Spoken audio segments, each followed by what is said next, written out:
오늘 하나님께서 우리에게 허락해 주신 말씀은 사도행전 15장 13절에서 18절까지의 말씀입니다. 함께 읽겠습니다. 말을 마침에 야고보가 대답하여 이르되 형제들아 내 말을 들으라. 하나님이 처음으로 이방인 중에서 자기 이름을 위해 백성을 취하시려고 그들을 돌보신 것을 시몬이 말하였으니 선지자들의 이 말씀이 이와 일치하는도다 기록된 바 이후에 내가 돌아와서 다윗의 무너진 장막을 다시 지으며 또 그 허물어진 것을 다시 지어 일으키리니 이는 그 남은 사람들과 내 이름으로 일컬음 받는 모든 이방인들로 주를 찾게 하게 함이라 하셨으니 즉 예로부터 이것을 말하여 주는 주의 말씀이라 함과 같으니라. 아멘. 계속해서 우리가 지금 진행하고 있는 이 말씀은 예루살렘 교회에서 최초의 총회가 이루어지는 모습입니다. 그래서 우리는 그냥 간단하게 예루살렘 회의라고 이렇게 표현하는 말씀인데 거기에 오늘은 좀 새로운 전환이 일어나고 있습니다. 야고보라는 사람이 이야기하기 시작합니다. 그리고 그것에 대해서 굉장히 중요한 결론을 내려가는 지금까지 진행되어 왔던 이 회의에 대해서 결론을 내리는 이야기를 하게 됩니다. 그런데 오늘 우리가 읽은 이 말씀은 그 야고보가 결론을 내리기 전에 내가 보니까 지금 이런 진리가 있었구나, 이런 사실을 발견하였다 라고 이야기하는 부분입니다. 그래서 도대체 어떤 이야기를 하고 있었는지 한번 살펴보겠습니다. 먼저 지금 여기서 나오는 이 야고보는 도대체 누구일까 굉장히 궁금한데요. 이 야고보는 아버지는 요셉입니다. 어머니는 마리아입니다. 그리고 형은 예수님입니다. 예수님의 동생 야고보입니다. 이 야고보는 예루살렘 교회에서 최초로 총회장의 모습을 갖춘 사람이었습니다. 그래서 초대교회 최초의 총회장이었습니다. 그리고 이 야고보는 사도가 아닙니다. 12사도 속에 있었던 사람이 아니라 예수님의 동생이었던 사람입니다. 그리고 심지어 이 야고보는 예수님의 생전에 예수님을 믿지 않았습니다. 그리고 실제로 예수님께서 돌아가실 때까지 십자가에 못 박힐 때까지 전혀 믿지 않고 심지어 죽었을 때까지도 예수님을 믿지 않았던 사람입니다. 그런데 이 야고보는 예수님의 부활을 목격했습니다. 예수님께서 부활하신 사실을 직접 봤고 그리고 120명의 성도 속에 함께 있어서 거기서 성령을 직접 받은 사람입니다. 오순절의 성령의 역사를 함께 하면서 그때부터 예수님을 구주로 믿기 시작한 사람입니다. 그가 초대교회 총회장의 역할을 하고 있습니다. 그리고 이 야고보는 초대교회가 구약에서 신약으로 넘어가는 이 과도기 속에 굉장히 어려운 문제 앞에 이 문제를 캐리하는 사람으로 지금 나와 있습니다. 우리가 읽는 지금 이 사도행전 15장은 바로 이 구약에서 신약으로 넘어가는 이 순간에 여기에서 생기는 여러 가지 문제들, 갈등들, 이 과도기의 문제를 해결해 나가는 순간입니다.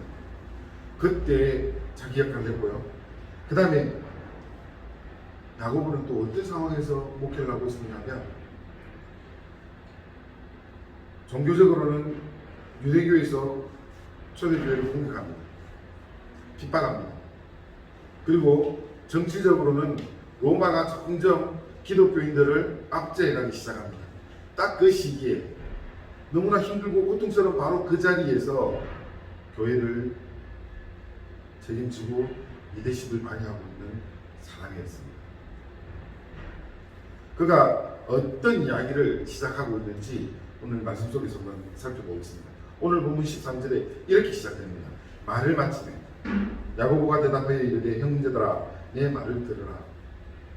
야고보는 이 모든 회의의 가장 중심에 인도자로 있었기 때문에 이야기를 다 듣고 난 뒤에 야고보가 이제 형제들에게 내 말을 들으라 하고 자기 말을 시작하는 겁니다.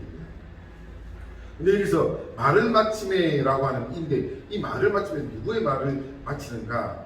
되게 우리가 이 성경을 자세하게 읽어가지 않으면 거의 모든 사람들이 이렇게 알고 있습니다. 그렇지 않습니까? 베드로가 말을 했고, 베드로가 했던 이 이야기를 마치고 사람들이 감동을 받은 상태에서 야고보가 말을 해서 이제 정리한다, 이렇게 생각하는데요. 사실 그렇지 않습니다. 이 말씀을 자세히 보면 말을 마침에라는 바로 이 앞에 어떤 일이 있었는가 하면,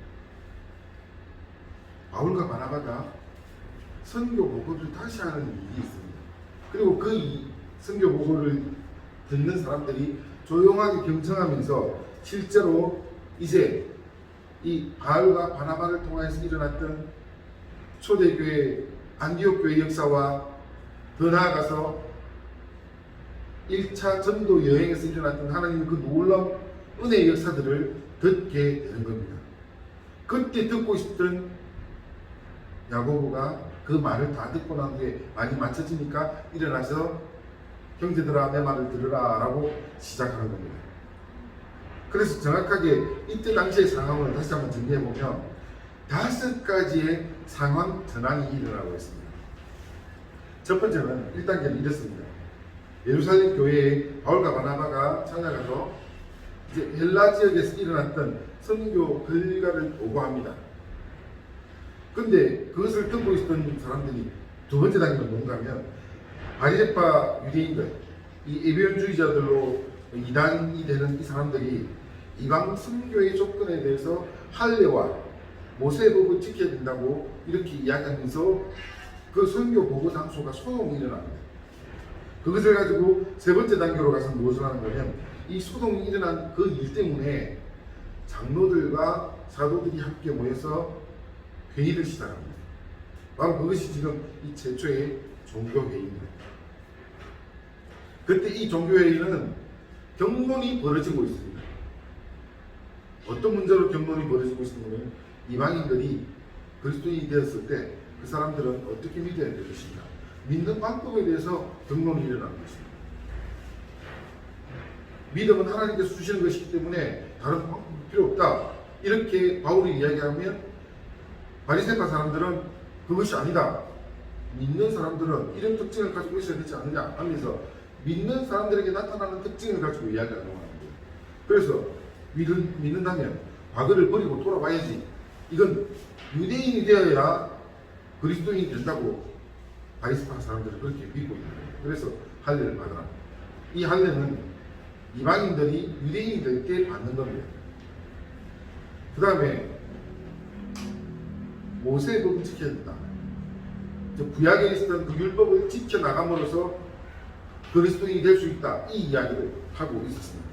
근데 이게 서로 접점을 찾아볼 수 없는 굉장히 많은 토론이 벌어지고 서로 경론이 벌어지고 있는 상태에서 네 번째 단계, 베드로가 일어나서 이야기합니다. 그때 베드로는 자기가 직접 경험했던 상황,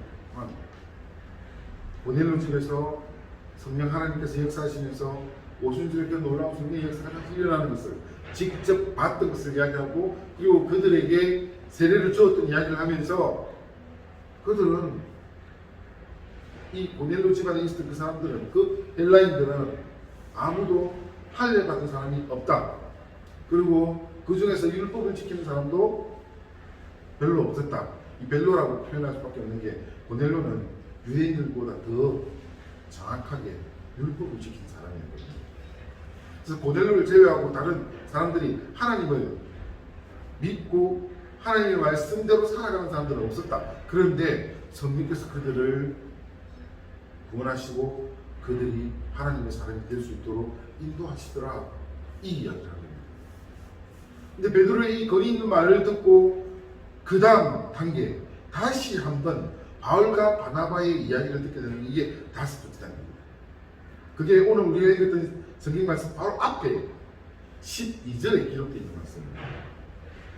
바울과 바나바가 다시 예루살렘 교회 앞에서 이제는 모든 성도들이 다 모여 있는 가운데 그들에게 이 헬라 지역 선교의 보고를 합니다. 그때는 앞에서 처음 시작했을 때는 많은 사람들이 아니라고, 율법을 지켜야 되고 할례를 받아야 된다는 이 이야기로 제대로 말하지 못하게 막았는데, 네 번째, 다섯 번째 단계에 와서는 모두 조용하게 경청하기 시작합니다. 그래서 바울과 바나바가 경험했던 헬라 지역에서 일어났던 하나님 그 놀라운 역사들, 주님께로 돌아오는 그 수많은 영혼들이 성령 하나님의 역사가 일어나서 그들이 하나님을 구주로 고백하고 예수 그리스도를 구주로 고백하는 그 놀라운 일들을 알렸어요. 그 말이 맞춰지고 난 뒤에 오늘 우리가 읽었던 이 말씀이 시작되고, 야고보가 했던 이야기는 14절에 기록되어 있는 이야기입니다. 제가 읽어보겠습니다. 14절에 이렇게 되어 있습니다. 하나님이 처음으로 이방인 중에 자기 이름을 위할 백성을 취하려고 그들을 돌보신 것을 시몬이 말했습니다. 야고보가 이제 자기가 말을 하기 시작하는데, 사실 베드로의 본의 있는 말을 중심으로 해가지고 그 말을 빌려와서 말을 하기 시작합니다. 그게 바로 14절에 있는 말씀입니다. 시몬이 말했으니, 이렇게 말하는 이 부분이 뭔가 하면, 이 시몬은 베드로의 히브리의 본명입니다. 그래서 그때 당시에 아마 그 사람들에게서는 베드로라는 이 이름보다는 시몬이라는 이름이 더 통용됐었나 봅니다. 그래서 시몬이 이렇게 이야기하더라, 이 말이 뭔가 하면, 이방인 중에 자기 이름을 위할 백성들을 취하고 그들을 돌보셨다, 이 사실이 있었으니 그걸 시몬이 말했으니 라고 그 본의 위에서 말하기 시작하는 겁니다. 베드로의 말을 인용하면서 야고보는 두 가지 진리를 발견했습니다. 그 두 가지 진리 중에 첫 번째는 이겁니다. 하나님께서 자기 이름을 위할 백성을 취하셨다는 겁니다. 우리는 여기서 자기 이름을 위할 백성을 취했다 이렇게 이야기하면 그것 좀 밋밋하게 느껴질 수 있습니다만, 그 자리에 있었던 사람들은 유대인들입니다. 그리고 구약의 말씀을 굉장히 민감하게 반응하는 사람들입니다. 거기에 자기 이름을 위해라는 이 말은 매우 중요한 의미를 가지고 있는 말이었습니다. 제가 구약 성경 몇 군데를 찾아봤습니다. 읽어보겠습니다. 먼저 신명기 16장 10절에서 12절 사이에 이런 말씀이 있습니다. 내 하나님 여호와 앞에 7절을 지키되 내 하나님 여호와께서 내게 복을 주신 대로 내 힘을 다하여 자원하는 예물을 드리고 너와 내 자녀와 노비와 내 성중에 있는 레위인과 및 너희 중에 있는 백과 보아와 가부와 함께 내 하나님 여호와께서 자기의 이름을 두려고 택하신 곳에서 내 하나님 여호와 앞에 즐거워하지라. 너는 애굽에서 종되었던 것을 기억하고 이 규례를 지켜 행할지니. 여기서 여호와께서 자기 이름을 두시고 택하신 곳, 이 말 속에서 뭐 있는가 하면 가나안 땅으로 인도하신 하나님께서, 이 말의 의미입니다. 즉 그들을 구원하신 하나님께서 라는 말이 되는 겁니다. 그 다음에 또 시편 106편 8절에 이런 말씀이 있습니다. 그러나 여호와께서 자기 이름을 위하여 그들을 구원하셨으니 그의 권능을 만민이 알게 하려 하십니다. 여기에 자기 이름을 위하여 그들을 구원하셨으니 라고 연결되어 있습니다. 즉 하나님의 이름을 걸고 백성들을 구원하셨다는 이 말이 구약에는 매우 중요하게 사용되고 있는 겁니다. 우리가 너무나 잘 알고 있는 시편 23편에도 이런 의미의 말이 또 있습니다. 시편 23편 3절에 이런 말씀이 있습니다. 내 영혼을 소생시키시고 자기 이름을 위하여 의의 길로 인도하십니다. 여기에 또 자기 이름을 위하여라는 말이 반복됩니다. 저는 여기 세 가지만 이야기합니다만 구약의 수십 군데에서 자기 이름을 위하여 그의 백성을 구원한다는 그런 의미의 말이 있습니다.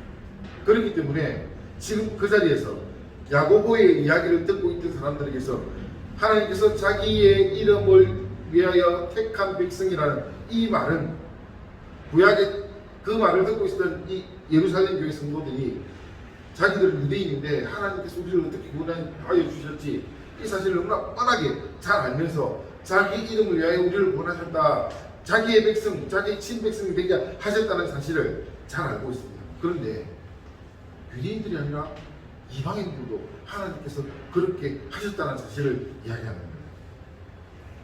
거기에 모여있는 이 예루살렘 성도들이 가지고 있는 이 말은 하나님께서 자기 이름을 위하여서 백성들을 택하였다는 이 말은 하나님께서 이방인 구원에 대한 강한 의지가 드러나는 것을 느끼게 되는 이야기입니다. 그래서 하나님께서 자기 이름을 위하여 자기의 백성들을 취하신다는 이 말은, 즉 다시 이야기한다면 하나님의 뜻과 하나님의 의지가 백성들을 구원하시는 거기에 있었다는 사실입니다. 여러분, 당시에 2000년 전에 하나님께서 이방인들을 구원하시는 거기에 그 사실을 유대인들은 어떻게 느꼈는가 하면 하나님께서 자기 이름을 위하여 자기의 택한 백성을 세운다는 그런 의미로 받아들였습니다. 구약에 정통했던 유대인들이 그것을 느꼈습니다. 오늘을 살아가는 우리는 어떻습니까? 하나님께서 저와 여러분을 구원하시는데 여러분 한 사람 한 사람을 하나님께서 구원하시는데 하나님의 이름을 걸고 있어요. 여러분 한 사람 한 사람이 하나님의 이름을 위하여서 구원받은 것입니다. 내가 그냥 어떻게 하다가 어릴 때부터 나도 모르게 교회 다니다가 그냥 구원받았다, 그런 확신을 가지고 살고 있다. 우리는 그렇게 너무나 밋밋하게 믿고 있을지는 모르겠습니다. 그러나 여러분, 주께서 자신의 이름을 걸어놓고 구원하시는데 어떤 일을 하셨습니까? 독생하신 예수 그리스도를 우리에게 보내주셨습니다. 십자가의 보혈로 우리를 죄 사하게 주셨습니다. 이 사람 우리에게 이 죄에 대한 압박감을 완전히 예방시키는 방법으로 자기 아들을 희생한 대신 바꾼 겁니다. 우리의 죄와 주님의 그 보혈로 바꿔주신 것입니다. 그리고 우리에게 또 주신 것이 있는데 이 사실을 믿는 믿음입니다. 사랑하는 성도 여러분, 여러분이 이 믿음이 있습니까? 그것은 여러분이 만들려고 해서 만들어진 것이 아닙니다. 하나님께서 우리에게 선물로 주신 것입니다. 그래서 우리가 이것을 받고 믿음으로 받고 그 다음부터 예수 그리스도의 십자가가 나와 무슨 관계가 있는지 정확하게 알게 되는 겁니다. 주님의 그 십자가가 나를 살렸다는 사실을 분명하게 알게 되는 겁니다. 이것은 내 의지와 내 확신에서 오는 것이 아니라 하나님께서 내게 주신 믿음입니다. 그리고 이 믿음을 주시면서 주님께서 우리에게 자기 이름을 걸고 구원하십니다. 여러분이 예수 그리스도를 구주로 믿는 사람이라면 하나님께서는 이렇게 자기의 이름을 걸고 독생자를 보내주시면서 구원하십니다. 누가 여러분을 정죄하겠습니까? 감히 누가 여러분을 향하여서 죄인이라고 손가락질하겠습니까? 하나님께서 자기 이름을 걸고 너는 내 백성이라고 확정하셨습니다. 이것이 구원입니다. 바로 이것이 하나님께서 우리를 향해서 그리스도인 되게 하시는 이유입니다. 이렇게 그리스도인 되신 여러분, 우리는 이제 그리스도인으로 살아야 될 이유가 있습니다. 하나님께서는 저와 여러분을 위해서 이름을 걸어주셨습니다. 그리고 이제 우리는 그리스도인으로 살면서 주의 이름을 위하여 살아가야 합니다. 나에게 이름을 걸고 구원해 주신 그 하나님을 위해서 우리는 살아가야 되는 것입니다. 성도 여러분, 우리는 우리의 삶 속에서 주의 이름을 영광케 하기 위해서 살아가야 될 충분한 이유가 있습니다. 나 이제 구원받았으니까 됐어, 오케이, 그냥 여기서 끝나는 것이 절대 아닙니다. 참 많은 사람들이 이 구원에 마저도 이루지 못하기 때문에 끊임없이 구원을 선포해야 하지만 구원받은 여러분은 그 다음부터 다른 삶을 살아가야 됩니다. 이것이 무엇인가면 하나님을 영화롭게 하기 위해서 살아가야 되는 것입니다. 구원받고 내 삶의 행복을 위해서 나를 위하여서 살아가는 것이 절대 아닙니다. 하나님의 이름을 걸어놓고 여러분 원하신 그 주님을 위해서 살아가는 것입니다. 이것이 주님을 영화롭게 하기 위해서 살아가는 겁니다. 우리에게 이런 막중한 책임이 주어졌습니다. 사랑하는 성도 여러분, 주께서 우리에게 주신 이 책임을 다하는 그리스도인 됩시다. 저와 여러분이 치열하게 싸워가야 될 것이 무엇인가면 주님을 영화롭게 하는 것입니다. 하나님께 영광을 돌리는 삶을 살아가는 것입니다. 우리 그렇게 살지 못할 때가 너무너무 많습니다. 그러나 그리스도인으로 정말 잊지 말아야 되는 것이 바로 이것입니다. 하나님을 영화롭게 하기 위해서 오늘 하루를 살아갑니다. 여러분, 하나님을 영화롭게 하기 위해서 저녁에 자십시오. 편안한 잠 자십시오. 하나님을 영화롭게 하기 위해서 아침에 일어나십시오. 하나님을 영화롭게 하기 위해서 세수하고 화장하십시오. 하나님을 영화롭게 하기 위해서 직장 가십시오. 하나님을 영화롭게 하기 위해서 여러분 식사하십시오. 하나님을 영화롭게 하기 위해서 친구들을 만나십시오. 하나님을 영화롭게 하기 위해서 여러분의 삶을 살아가십시오. 하나님을 영화롭게 하기 위해서 숨을 쉬십시오. 우리가 살아가는 이 모든 삶, 그리스도의 이 모든 삶은 하나님을 영화롭게 하기 위해서 사는 것입니다. 여러분, 그걸 놓치지 마십시오. 그리스도인이 이 하나님을 영화롭게 하기 위한 삶을 놓치는 순간이 언제 오는 줄 아십니까?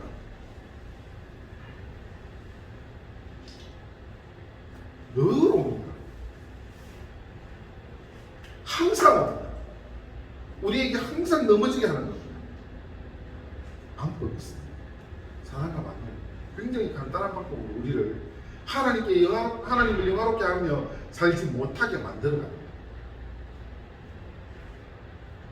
우리는 하나님을 영화롭게 하며 살아가야지라는 그런 마음을 가지고 있다가도 언제든지 브레이크가 잡히는데 이 브레이크를 잡는 방법은 바로 근심과 걱정입니다.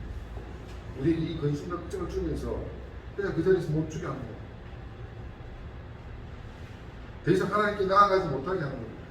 그리고 내 주변을 바라보면서 긴장하고 두려워하고 고통받으면서 스스로 좌절하게 만드는 겁니다. 이게 사탄의 방법입니다.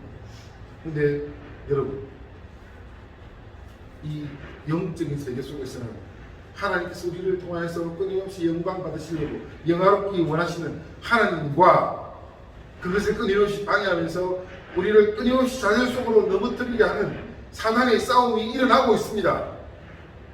저와 여러분은 그 속에서 살아가는 것입니다.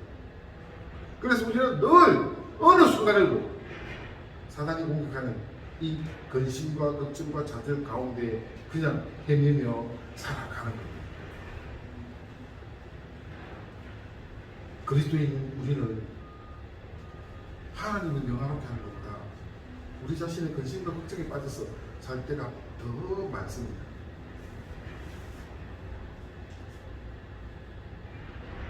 여러분, 정말 씀칫한 이야기가 앞에서 있습니다. 우리의 기도를 보면 우리가 얼마나 하나님을 영화롭게 하는지, 아니면 사단 마귀하고 싸우면서 헛되면서 끊임없이 좌절한 모습으로 살아가는지 기도 속에서 바로 드러납니다. 제가 지금 어떤 기도를 하는지, 여러분이 어떤 기도를 하는지 일일이 다 모릅니다. 그렇지만 여러분의 기도가 하나님의 영광을 위해서 하고 있는지, 아니면 여러분이 지금 좌절하고 넘어진 삶을 다시 이렇게 달라고 하나님께 떼쓰는 기도를 하고 있는지, 하나님께 간구하고 있는지 한번 보십시오.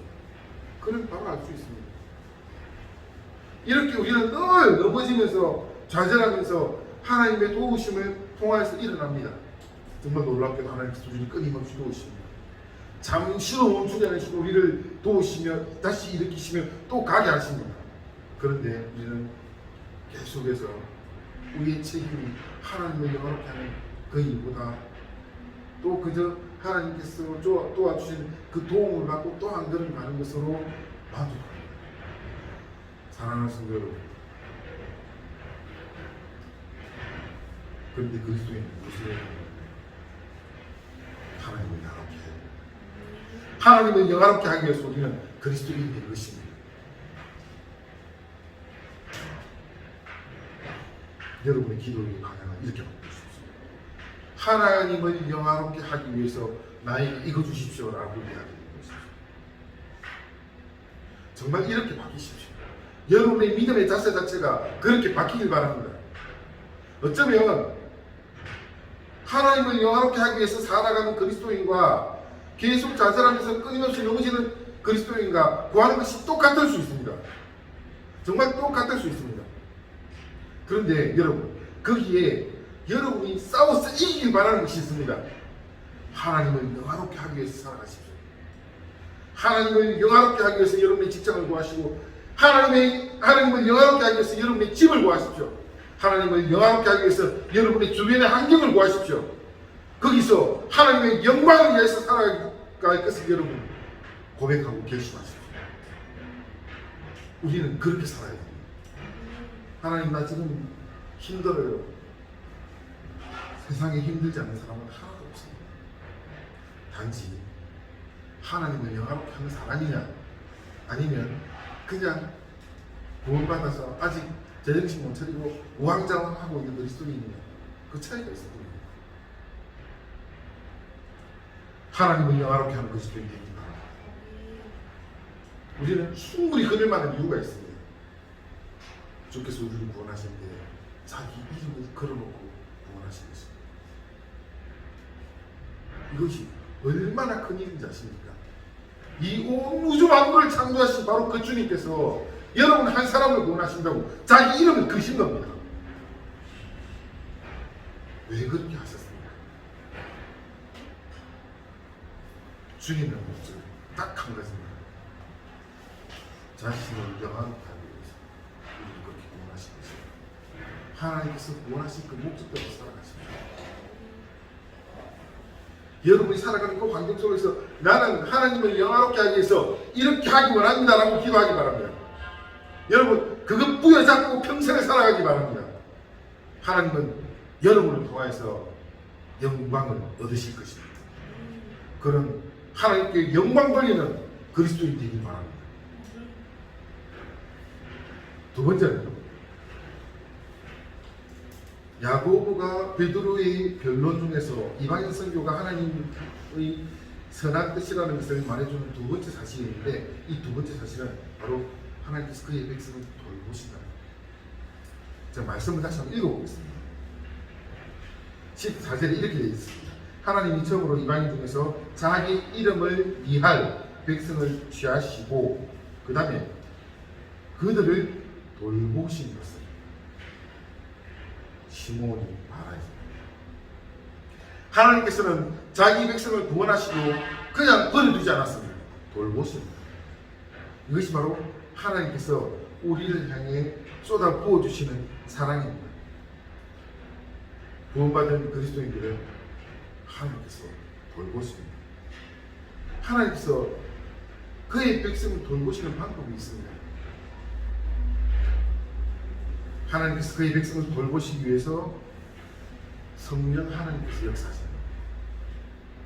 성령 하나님께서 그의 백성을 구원하시는 그 첫 순간부터 그 백성이 하나님의 나라에 가는 그날까지 계속해서 함께 동행하십니다. 그러면서 계속해서 우리를 도우십니다. 그래서 보혜사 성령이라고 합니다. 그렇게 하나님께서 우리를 돌보십니다. 여러분이 예수님을 구주로 고백하는 그 순간부터 성령 하나님께서 작용하십니다. 우리로 하여금 그렇게 고백할 수 있게 하시는 것부터 시작하셨습니다. 그리고 우리가 살아가면서 삶 속에서 하나님의 그 역사를 경험하고 느끼고 또한 그것을 간구할 수 있도록 하는 그 모든 작용을 성령께서 하십니다. 그래서 우리를 그리스도인들께 살아가게 하시는 것, 성령 하나님께서 그렇게 일일이 모든 순간에 작용해 주시는 것, 이것이 바로 돌보십니다. 오순절 성령의 역사가 일어난 그때부터 지금 2020년을 살아가는 우리에게까지 이 성령 하나님은 동일하게 똑같은 모습으로 우리 가운데 역사하셨습니다. 지금도 역사하고 계십니다. 여러분의 내일에도 성령 하나님은 역사하실 것입니다.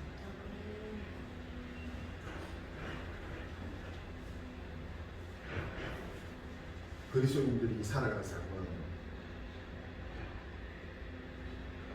행복한 길이 될 수가 없습니다. 이건 너무 분명한 사실입니다.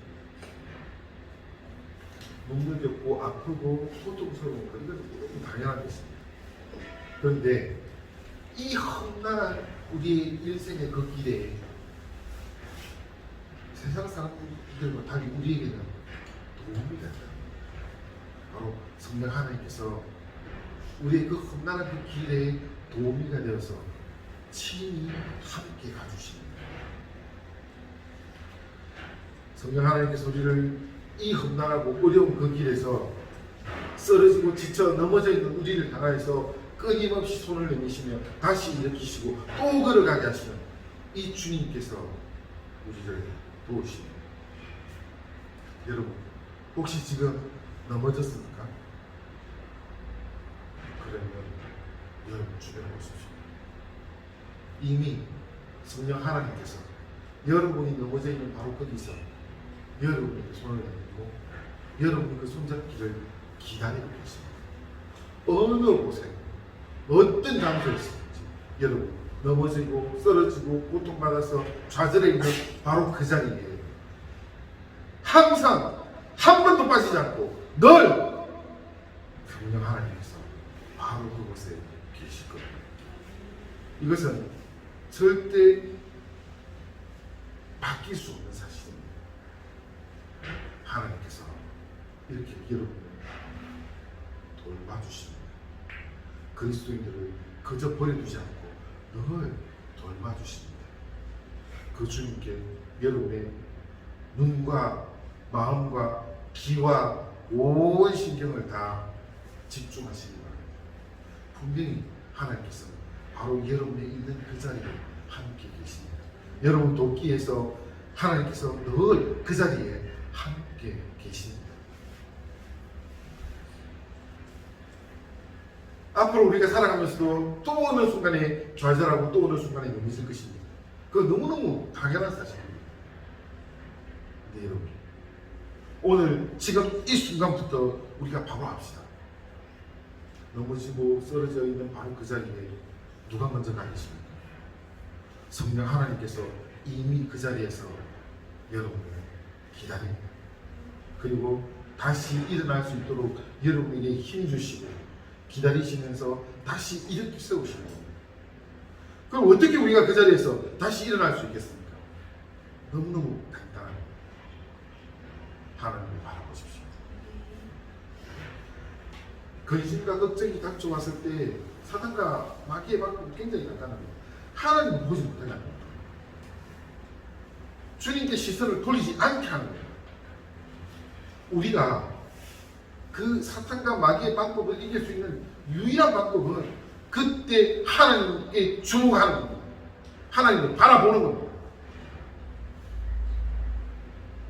분명히 성경에서 약속하셨고 진리 하나님 우리의 그 모든 곳에 계십니다. 성령 하나님께서 우리를 돕기 위해서 이미 준비하고 계십니다. 그래서 곧 우리가 살아가는 삶 속에서 정말 절망하고 어려워서 쓰러져서 넘어질 수밖에 없는 그 힘든 환경 속에서도 여러분 지금 나에게 닥쳐온 그 파도를 바라보는 것이 아니라 그 고통을 바라보는 것이 아니라 나를 도우실 그 하나님을 바라볼 수 있는 그런 믿음의 사람들 되기 바랍니다. 이것이 그리스도인들이 살아가는 방법입니다. 분명 오늘 우리가 읽었던 이 말씀 속에 있지 않습니까? 하나님께서 우리를 돕기 위해서 준비합니다. 그리스도인들을 돕기 위해서 친히 역사하셨다. 이거 너무너무 유명한 사실이거든요. 그냥 우리가 이렇게 그랬으면 좋겠다라는 희망사항이 아니라 이것은 사실입니다. 그래서 여러분 여러분이 있는 바로 그 자리에서 주님을 바라보십시오. 하나님께서는 여러분을 돕기 위해서 이미 준비하고 계시다는 사실을 알게 됩니다. 말씀을 계속 보겠습니다. 15절에서 18절까지 말씀 읽어보겠습니다.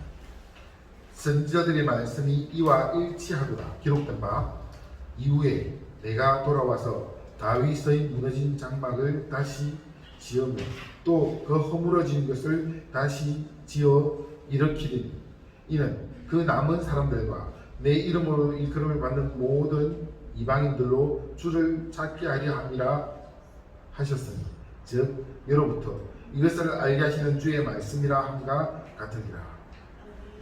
야고보는 지금 이 말씀을 구약에서 그대로 인용해 와서 이야기합니다. 구약에서 인용했는데 어디를 인용했느냐면요, 아모스 9장 11절과 12절의 말씀입니다. 제가 이 아모스 9장 11절과 12절 말씀을 읽어보겠습니다. 그날에 내가 다윗의 무너진 장막을 일으키고 그것들의 틈을 막으며 그 허물어진 것을 일으켜 옛적과 같이 세우고 그들이 에돔의 남은 자와 내 이름으로 일컫는 망국을 기업으로 얻게 하리라. 이 일을 행하시는 여호와의 말씀이니라. 여기에 야고보가 이야기했던 구약을 인용했던 이 말씀과 아모스에 있는 말씀과 조금 다릅니다. 이 조금 다른 이유는 사실 이제 신학적으로 그 이유를 찾아보면 이유가 조금 있습니다. 어떤 이유가면 야고보가 인용했던 이 성경은 아람어 성경이거나 히브리어 성경이었습니다. 그때 당시에 그 사람들이 인용하는 말씀이었을 것이고, 우리가 지금 번역되어 있는 이 말씀은 마소라 버전, 조금 말해서 죄송합니다.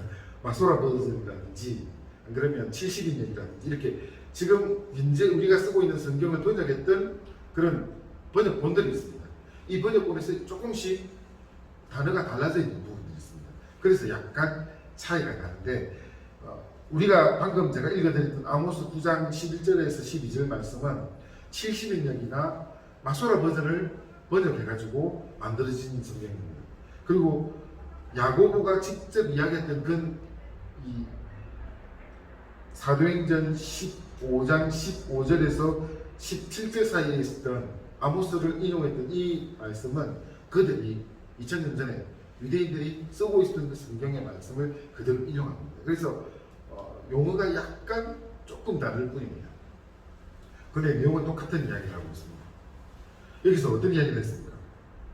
하나님께서 이방인들을 구원하시는 것, 하나님의 의지이며 하나님의 뜻입니다.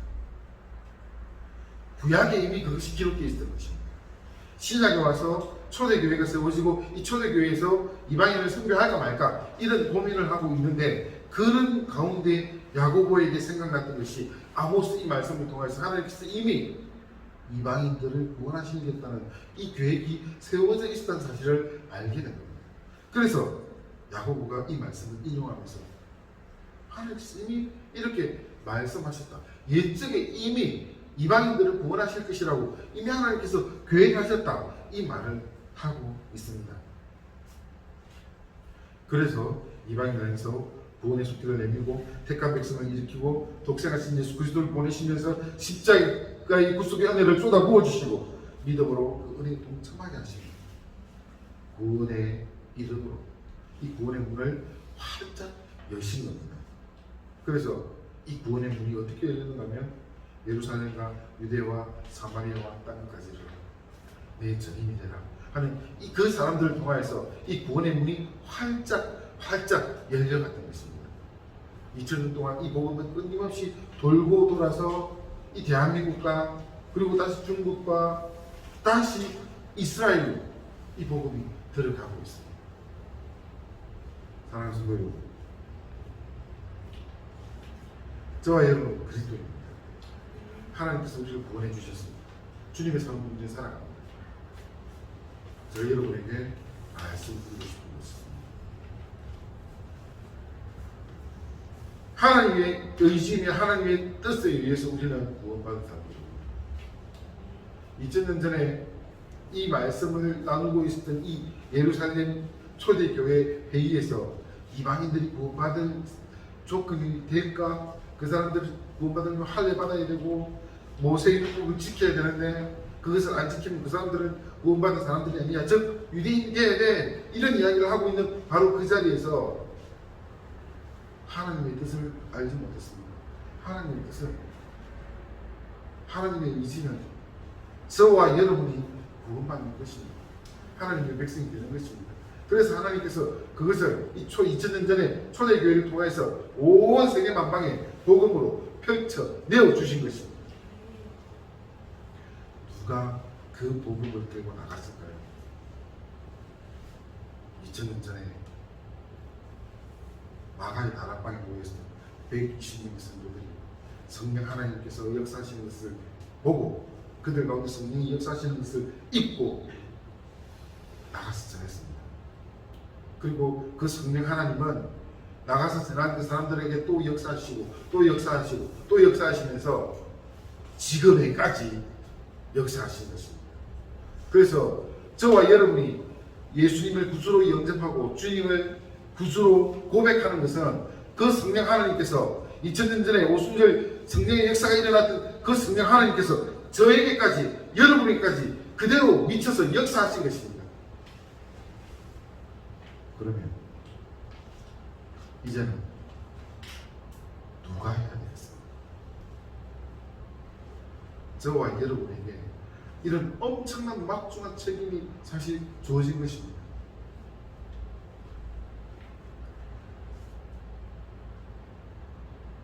그런데 우리는 이게 참 어렵습니다. 더구나 지금 이 한국 상황에서 교회라고 하면 사람들이 진절이 더 어려워지는 상황으로 가고 있습니다. 그래서 어디 나가서 네가 예수생이라고 이야기하기가 참 어려운 시대를 살아갑니다. 근데 여러분, 2000년의 역사 속에서 그리스도인들이 자랑스럽게 드러날 수 있었던 순간은 미안하지만 단 한 번도 없습니다. 그 모든 순간에서 목숨을 잃고 전도했습니다. 총칼 앞에서 복음 전했습니다. 한국교회는 지금 이 시대는 너무 편에 빠진 시대입니다.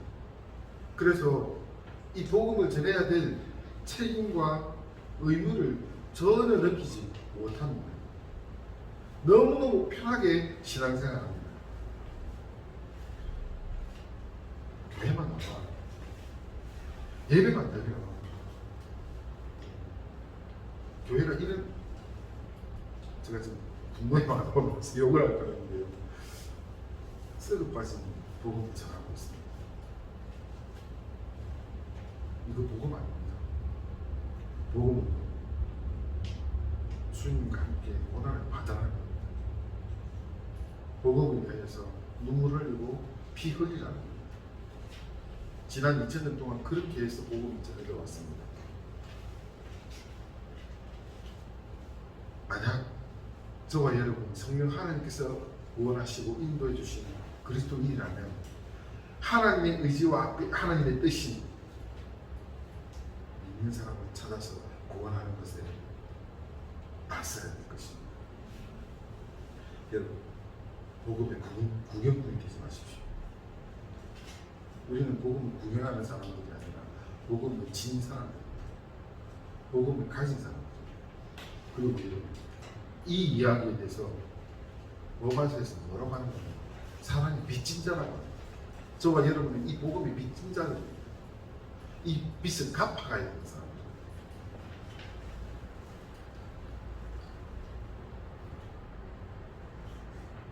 구경꾼 되지 마십시오. 외면자 되지 마십시오. 하나님께서는 저와 여러분 주변에 여러분의 말 한마디를 통해서 하나님께로 돌아와야 될 사람들을 그곳에 두셨습니다.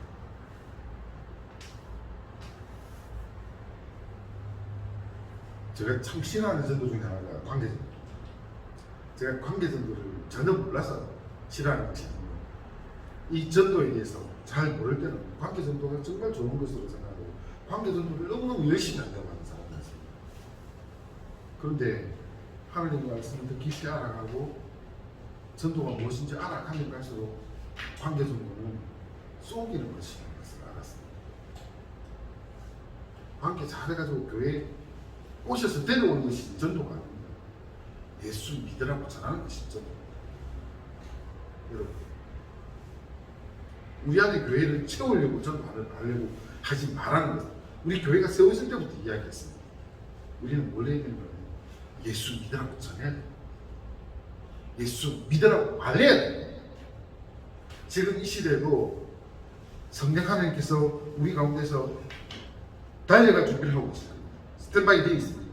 그래서 우리가 누군가를 만나서 예수 믿으라는 이 말을 하는 순간에 성령께서 그 가운데 역사하시면서 그의 영혼을 변화시키는 하나님의 역사가 지금도 일어납니다. 우리가 안 하고 있을 뿐이지. 우리가 그냥 구경꾼일 뿐이지.